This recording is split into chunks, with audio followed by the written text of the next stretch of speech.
다시 시작할게요. 들립니까?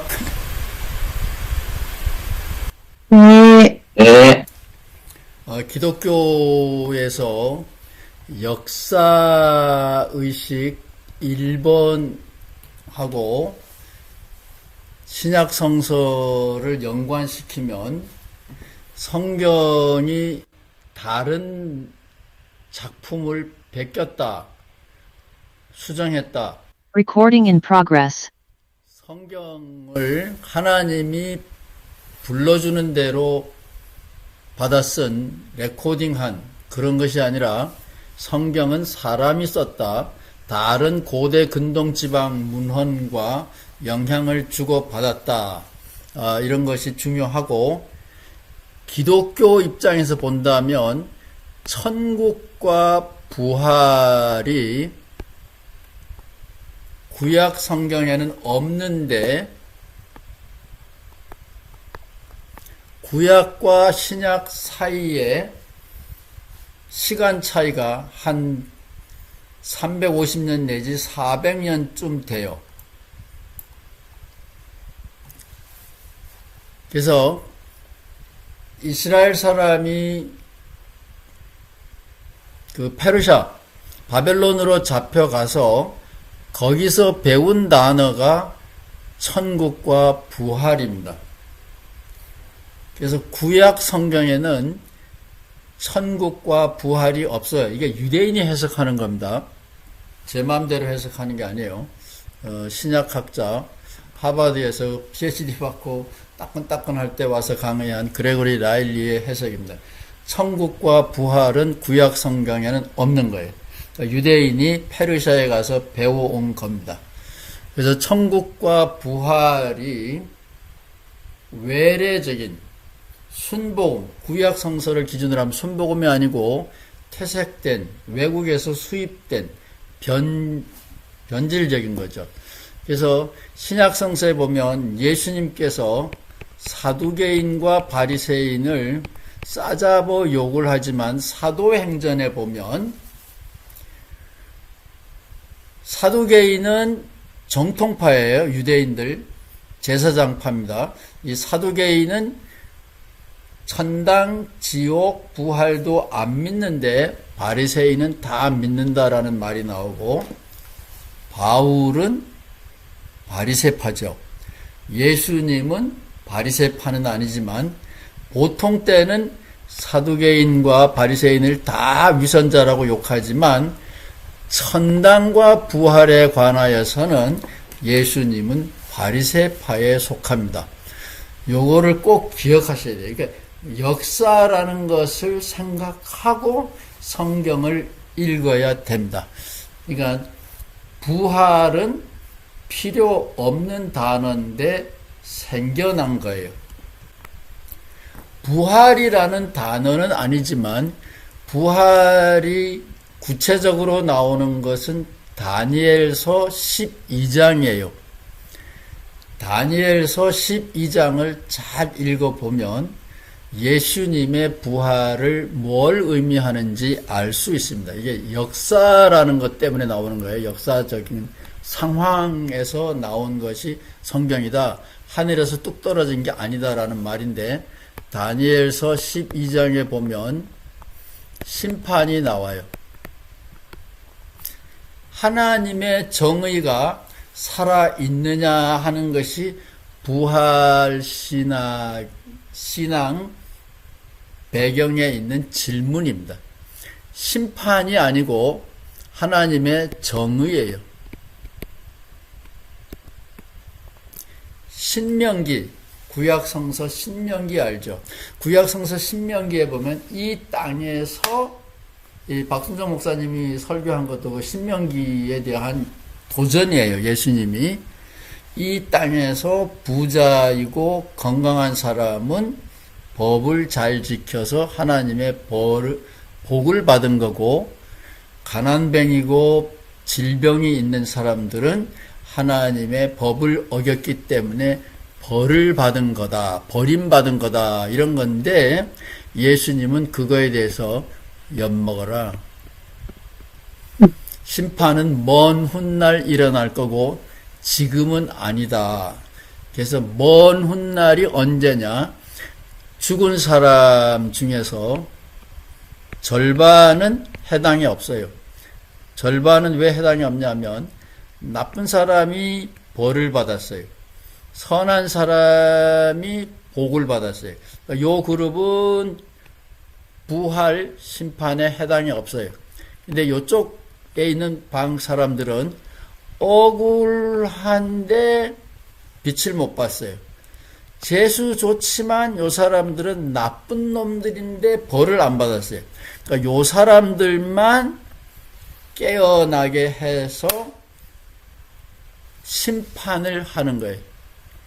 하나님이 이 땅에서 심판하셔야 되는데 이 땅에서 심판을 다 못하셨기 때문에 나중에 죽은 다음 죽은 사람을 절반만 일으켜서 좌편에 우편에 심판하는 것이 원래의 부활입니다. 요거를 꼭 기억하셔야 돼요. 그래서 역사 그러면 하늘나라, 부활, 다니엘서 12장을 꼭 기억하셔야 돼요.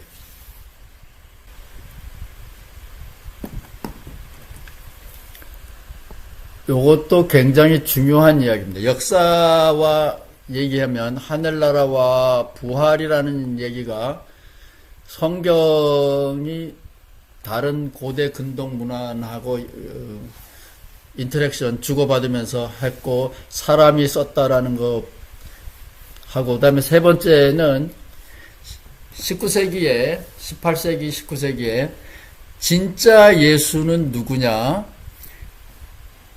우리 박순정 목사님 얘기하는 대로 복음서가 4권인데 4권 속에 있는 예수가 같은 것이 아니고 18세기에 이미 알았어요. 복음서에 있는 예수가 다 다르다. 그래서 진짜 예수가 누구냐라는 질문이 엄청나게 많이 쏟아져 나왔고 그거에 대해서 제일 잘 알려져 있는 사람이 아프리카의 성인 슈바이처 박사예요. 슈바이처는 사실은 성인 군자가 아니고 연애가 제일 중요한데 루터도 연애하다가 종교개혁을 했고 슈바이처도 사랑하는 사람한테 딱지 맞아가지고 죽는 것보다는 아프리카 선교사로 가는 게 낫겠다. 그래서 결심을 하고 아프리카 선교사로 간 거예요. 자서전에 보면은 나와 있습니다. 근데 이 슈바이처가 역사적인 예수 연구의 1단계의 마지막 인물이라고 보시면 돼요. 예수를 누구냐? 예수가 복음서가 다 다른데 누가 진짜 예수냐? 그런 질문이 18, 19세기에 굉장히 많이 있었습니다. 그것이 예수 찾기 운동 1번이고 2번은 예수 그만 찾자라는 건데 혹시 여러분 들어보셨을 거예요. 발트와 같은 시대의 사람인 불트만이라고 하는 신약학자 얘기 들어봤을 텐데 불트만이 예수 찾기 운동 파동 2번의 대표적인 인물인데 예수는 찾을 수도 없고 찾을 필요도 없다. 왜 찾을 수가 없느냐? 자료가 없다. 서로 다른 이야기를 하고 있다. 왜 찾을 필요가 없느냐? 그놈들은 이미 예수를 믿고 있고 태어날 때부터 예수쟁이고 천국은 보장되어 있고 따라서 예수는 찾을 수도 없고 찾을 필요도 없다라는 것이 예수 찾기 운동 파동 2번이에요. 지금은 파동 3번입니다. 진짜 예수를 찾는다.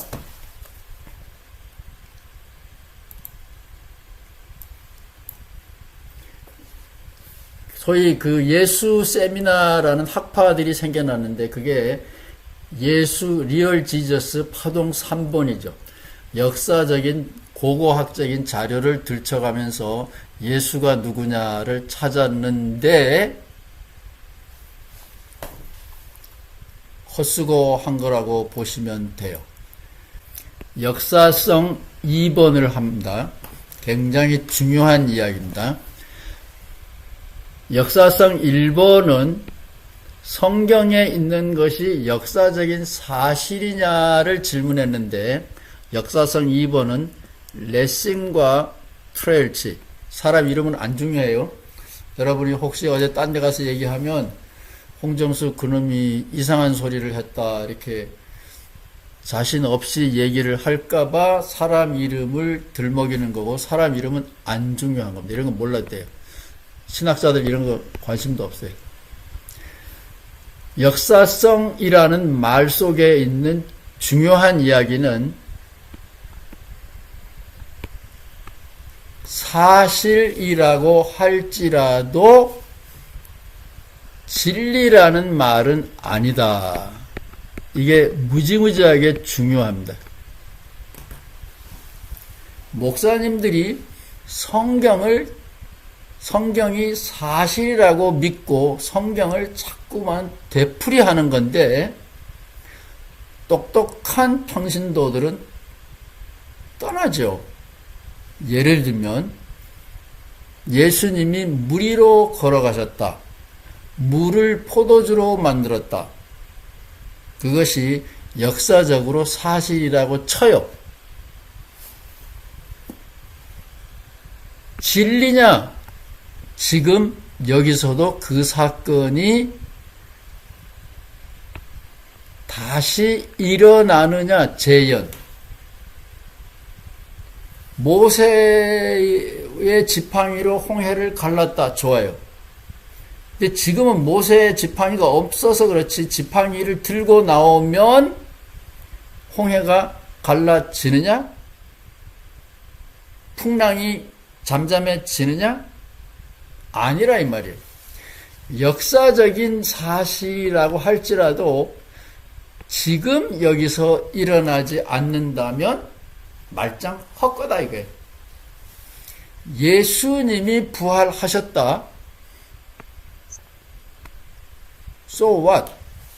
내 아들, 내 남편, 내 어머니는 부활을 안 하는데, 사건이 다시 발생하지 않는데 무슨 의미가 있느냐. 이것이 역사성 2번이에요. 근데 역사성 2번은 잘 모르는 것 같아요. 많은 사람들이. 그래서 역사적인 진실은 되풀이 될 수도 있고 되풀이 되지 않을 수도 있어요. 역사는 자꾸 반복된다 그러는데, 물 위로 걸어가는 물을 포도주로 만드는 사건, 홍해를 건너가는 역사적인 사건은 재발하지 않습니다. 따라서 역사라고 하는 것은 의미가 별로 없어요. 이게 다시 반복되는 경우에만 의미가 있는 겁니다. 그래서 나오는 개념이 뭐냐? 조직신학은 이 신학이 내가 설교할 때 배경에 가지고 있는 이 신학이 건강한 건지 오염된 건지 중독된 건지 신학의 건강성을 스스로 점검해 봐야 돼요. 그것이 신학의 건강진단법입니다. 원래 감리교 조직신학자 슈버트 오그덴이 이 문제를 얘기했을 때는 두 가지였어요. 기준이. 그런데 그 후에 해방신학이 등장하면서 열매를 점검하기 시작을 했는데, 해방신학은 모던 신학이 아니라 포스트 모던 신학이라고 이름 붙여야 맞습니다. 시간적으로도 1965년 이후에 나온 신학은 많은 경우가 포스트 모던이라고 말할 수가 있는데, 모던 신학은 답이 하나예요. 포스트 모던 신학은 답이 두 개든가 고정되어 있는 것이 아니고 왔다 갔다 상대적인 겁니다. 해방신학은 그런 의미에서 포스트 모던인데 부자들의 정의와 가난한 자들의 정의는 달라요. 따라서 진리, 정의, 평화, 사랑 다 좋은 말인데 해방신학의 입장에서 보면 누구의 정의냐, 누구에게, 그 다음에 오늘은 좋은데 내일도 계속 좋을지 누가 아느냐, 이런 각도로 질문을 해봐야 돼요. 그래서 조직신학을 배웠다 그러면 성서적인 근거가 있느냐, 일관성이 있느냐, 오늘날도 사건이 다시 일어나느냐, 사건이 일어나면 누가 좋으냐. 제가 중국 사극 좋아한다 그랬죠. 민주주의는 돈이 많이 들고 시끄러워요. 북한이 빨리 발전하면 제 이야기가 먹혀 들어갈 텐데 북한은 이게 세습제고 뭐 그래서 그런지 어떻게 발전을 못하네요. 민주주의는 시끄럽고 속도도 느리고 돈도 많이 들고. 좌우지간 저는 한국 민주주의 별로 안 좋아해요. 어쨌든 누구에게 얼마나 많은 사람이 얼마나 오랫동안 행복을 누릴 수 있느냐. 지금 우리나라는 부자와 가난한 사람 굉장히 첨예하게 이해관계가 얽혀져 있고 지금은 더구나 친일파들과 통일지향적인 사람들이 심각하게 갈등하고 있고 정치적인 얘기하면 저는 미국으로 도망가고 싶을 만큼 제가 한국인이라는 게 왕 짜증이 나요. 그런 것들에 대한 민감한 질문이 해방신학에서 나온 거예요. 정의, 진리, 좋다. 누구에게 진리냐? 여성해방, 그런 것도 마찬가지. 그런 것들이 나온 것이 신학의 건강성, 건강한 신학, 이런 것을 측정하는 세계의 잣대예요. 그래서 오늘은 뭐 레싱이라는 사람 이름도 트렐치라는 사람 이름도 라일리는 아직 생존 인물이에요. 오그대는 세상을 떠났습니다.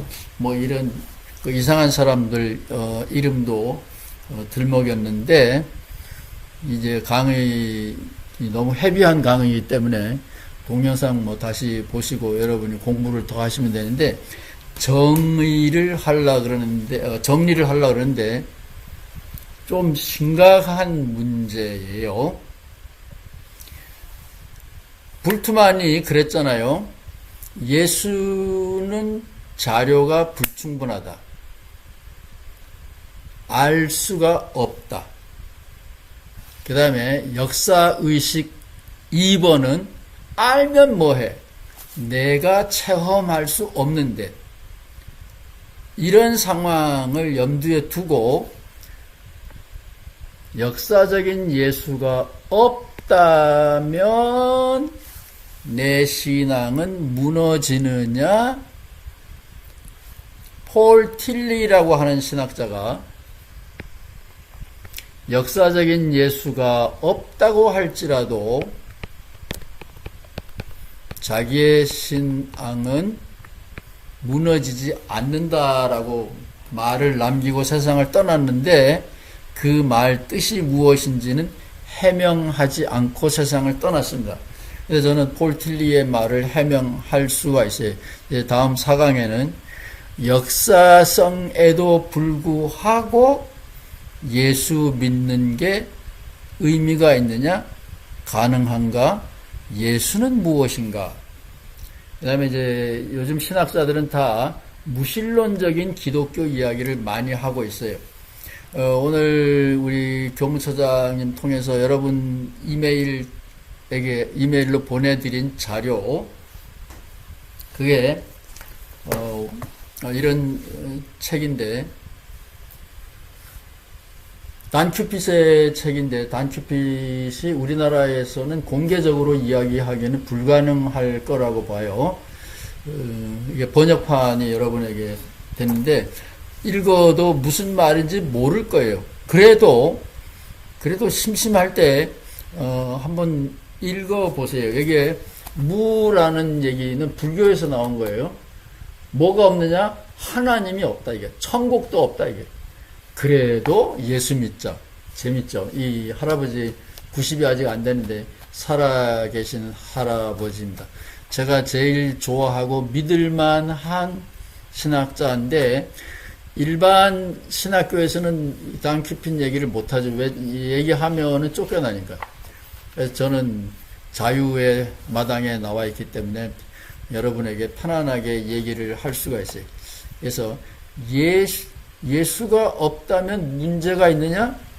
제가 강의 첫 시간에 얘기한 것 같은데 목사님 사모님인데 신학을 8년 이상 공부하고 40대 후반이나 50대 초반인데 이렇게 대답을 했어요. 예수 나는 필요 없다. 왜냐하면 하나님이 있기 때문이다. 하나님이 내 기도를 들어주고 응답해주고 나는 하나님을 찬양하면서 살 것이다. 예수가 왜 필요하냐? 그래서 역사적인 예수가 없다면 내 신앙에 문제가 있느냐? 이 우리들끼리 얘기니까 솔직하게 얘기해야 돼요.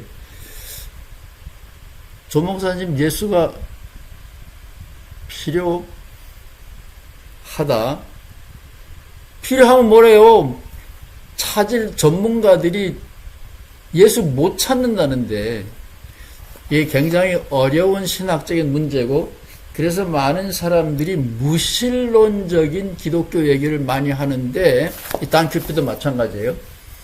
단큐피를 저는 좋아하긴 하지만 그 마지막 부분에 대해서는 아니에요. 저는 목회자를 돕는 신학이 아니면 신학은 학문이 아니다. 목회자에게 자긍심을 주고 목회자가 일을 할 수 있도록 도와주는 신학이 그런 면에서 저는 칼 발트예요. 칼 발트는 교회를 위하여 봉사하는 신학이 진짜 신학이다. 칼 발트는 그렇게 얘기했거든요. 그래서 칼 발트는 처치 도그마틱스, 교회 교의학 이런 말을 썼죠. 그 전 점에서는 저는 철저하게 발트 편이에요. 교회의 목사님들을 살리는 신학이 아니면 그 어떤 신학도 공연부리고 공허한 이야기다. 근데 여러분이 어떤 식으로 답변하셔도 좋아요. 정답은 정해진 게 아니에요. 복음서에 있듯이 이게 복음서가 마가가 쓴 예수지 진짜 예수가 아니란 말입니다. 요한복음이 지가 만들어낸 예수지 진짜 예수가 아니란 말이에요. 그래서 너무 다르거든요. 마가복음에는 예수님이 부활을 안 해요. 마태복음에는 예수님이 승천을 안 합니다. 여러분 자꾸 같아 그러는데 여러분 잘못 배운 거예요. 마태복음에는 예수님이 승천 안 해요. 우리와 함께 여기 계신다고요. 그러니까 여러분이 신학교 안 다녔으면은 목회 더 잘할 텐데 이상한 데 가가지고 세뇌 받아가지고 자꾸만 이상한 소리 하는 거예요. 성경을 보라고요. 예수님이 승천 안 하셨다고요. 뭐 자우지간 그래. 이렇게 달라요. 그러니까 예수를 이게 진짜다 라고 말하기가 참 어려워요. 그래서 역사의식을 생각하면서 이 혼돈된 혼란의 시대에 무신론을 얘기하는 이런 시대에 예수 얘기를 어떻게 하면 좋을까? 이런 거 얘기하려고 그래요.